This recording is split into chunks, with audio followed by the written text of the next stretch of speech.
इस बार जब आप दिवाली और छठ मनाइएगा तो आपके गरीबी का, बिहार के बदहाली का ये अंतिम दिवाली और छठ होने जा रहा है।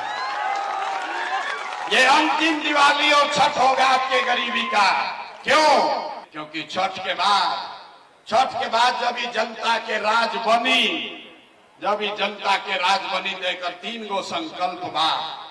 पहला संकल्प सब लोग याद कर लीजिए, जिसके घर का जवान सवांग बाहर गया है मजदूरी करने, आपके बच्चे जो पढ़ लिख कर बेरोजगार बैठे हैं, उसको सरकारी नौकरी मिले चाहे न मिले, लेकिन जब जनता का राज बनेगा छठ के बाद, तो साल भर के अंदर जितने आपके सवांग गए हैं बाहर मजदूरी करने, जो बच्चे यहाँ बेरोजगार बैठे हैं, सभी के लिए कम से कम 10 से 12 हजार रुपया के रोजी रोजगार का व्यवस्था यही बिहार में करके दिया जाएगा।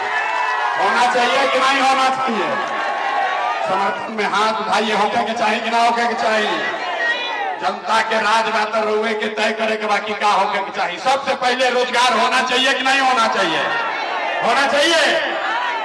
दूसरा संकल्प, जिसका उम्र 60 वर्ष का हो गया, जिस महिला पुरुष का, जिसके घर में भी कोई आदमी 60 वर्ष से ज्यादा रह रहा है, नीतीश कुमार अभी उसको भीख की तरह 400 रुपया का पेंशन दे रहा है।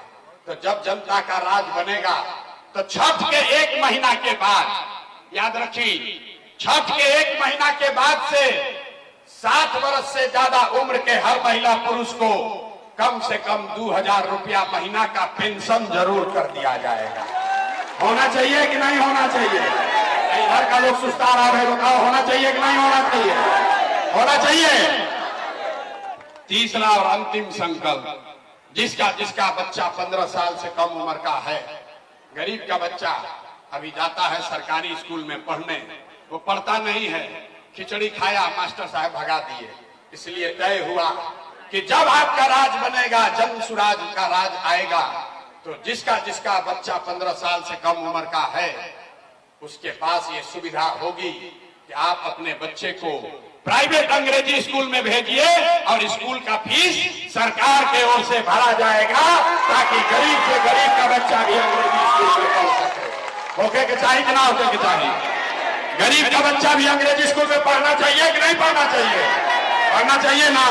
एक बार मेरा बच्चों के लिए हाथ उठाकर बोलिए, पढ़ना चाहिए कि नहीं पढ़ना चाहिए? जोर से बोलिए भैया, होना चाहिए ना। ये प्रस्ताव पारित कर दिए ना।